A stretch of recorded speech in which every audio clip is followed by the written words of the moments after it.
je suppose que vous êtes bien booké pour le salon. On pourrait éventuellement trouver 5 minutes pour se rencontrer. Oui, bah, on va voir les étudiants là. Oui, oui, d'accord, ouais. Ouais. Très important. Très important, oui. On pourra parler de ce que l'on veut. Ça donne soif de parler aux étudiants et puis ça donne soif en plus de parler avec nous. Très bien. C'est gentil, donc à tout à l'heure.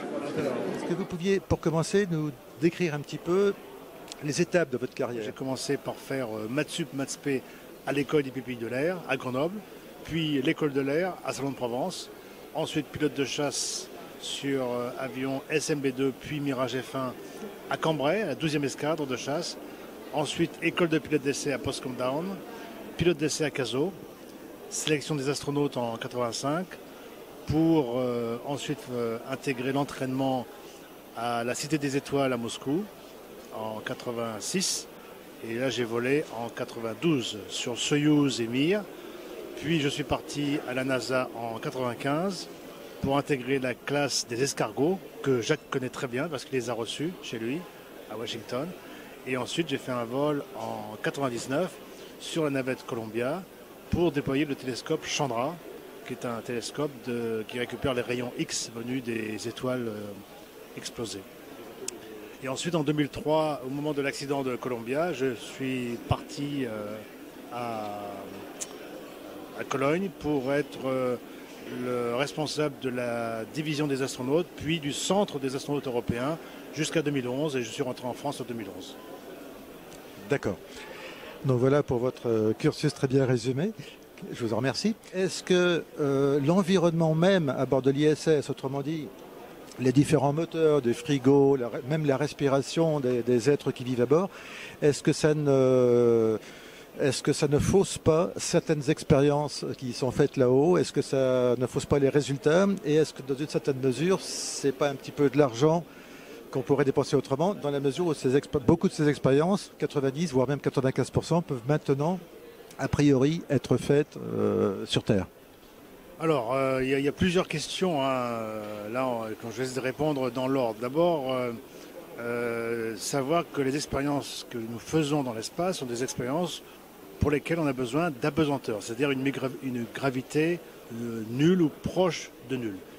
Il est vrai que l'être humain dans l'espace va perturber cette apesanteur parce qu'il y a des ventilateurs, il va faire du sport, il va courir sur le tapis roulant, donc ça va un petit peu contrecarrer cette apesanteur. Mais on a mis des contre-mesures pour contrer ce système.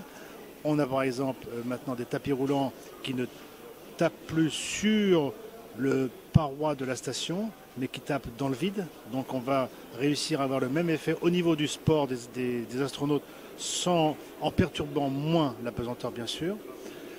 En plus, nos résultats ne sont pas faussés parce qu'on tient compte de la perturbation faite par l'être humain à bord de la station. Donc on sait très bien que le coefficient va être diminué.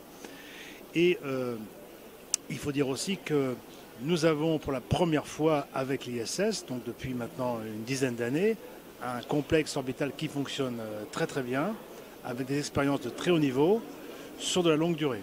Donc on commence maintenant juste depuis qu'on a l'ISS à faire ces expériences avec un cadre qui est quand même beaucoup plus précis qu'avant.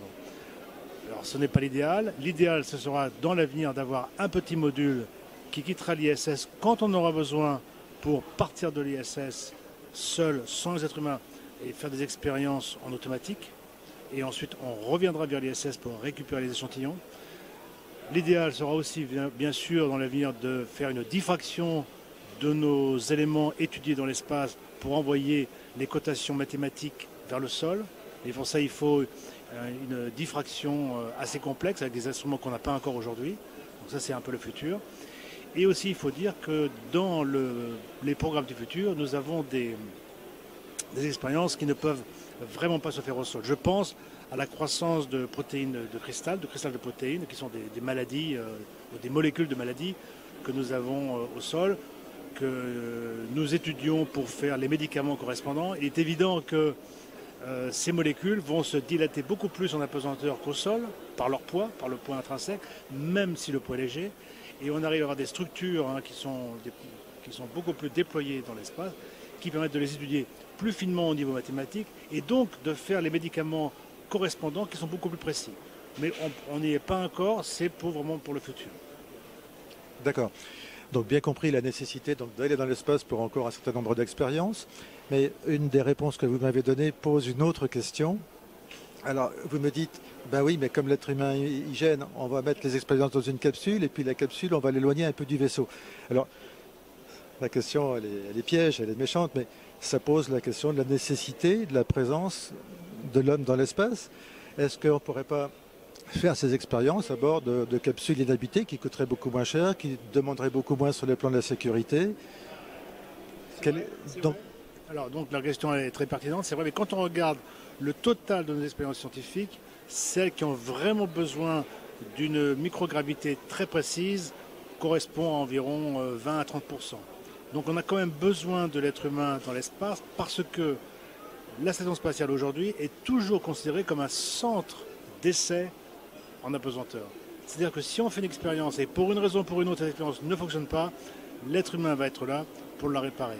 On a vu récemment d'ailleurs avec une expérience qui était assez fabuleuse, on a eu un problème dans la station spatiale internationale pour lequel il fallait un outil qu'on n'avait pas. On avait la chance d'avoir l'imprimante en 3D, donc on a envoyé les données en 3D pour faire l'outil et c'est quand même la main humaine qui a fait cette réparation.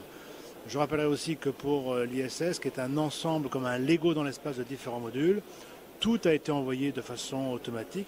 Il a fallu des êtres humains pour assembler le total avec le bras robotique canadien, mais aussi il a fallu quand même que les êtres humains sortent de la station pour fermer les connecteurs électriques et hydrauliques, chose qu'on n'arrive pas à faire avec des robots. Donc il y aura toujours, malheureusement, comme à la maison, on ne peut pas tout faire avec des robots, il y a quand même des tâches qu'on doit faire avec l'être humain.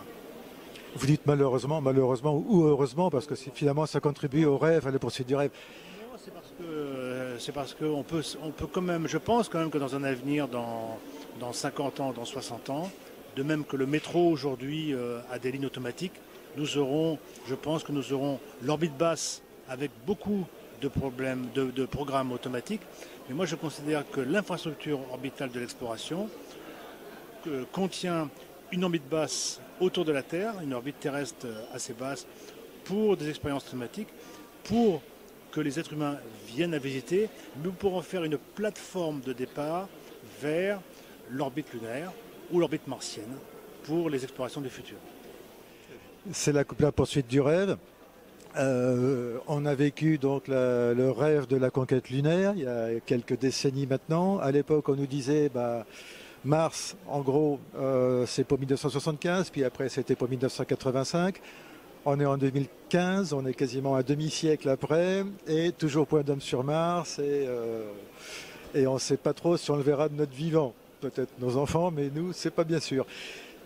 Quel dommage.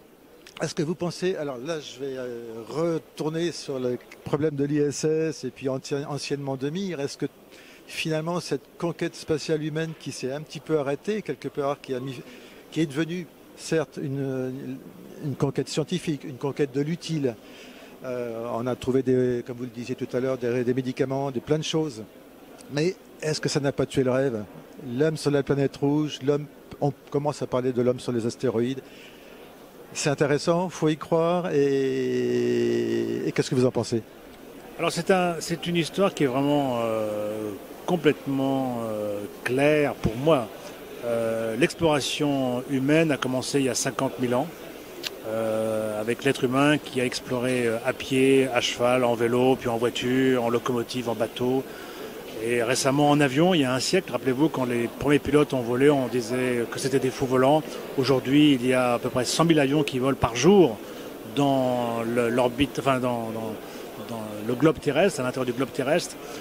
L'espace habité a commencé il y a à peu près 50 ans et on est allé progressivement avec une vitesse assez importante d'ailleurs, d'un vol qui a duré 1h30 avec Gagarine, Yuri Gagarin, à des vols qui font aujourd'hui 6 mois, voire 1 an, voire 14 mois. Donc on augmente tout doucement cette durée. On a réussi à passer d'une ère de confrontation entre les Russes et les Américains.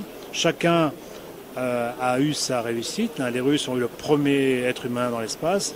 Les Américains ont eu le premier être humain sur la Lune. Donc chacun a eu sa victoire. Et on est passé de cette confrontation entre le bloc de l'Est et le bloc de l'Ouest à une ère de coopération pour faire cette station spatiale qui était vraiment un pari impossible au départ, vu les divergences politiques, même aujourd'hui, entre ces deux pays.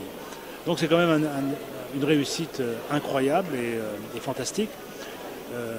C'est une chose qui s'est passée, donc, qui est un succès. En parallèle,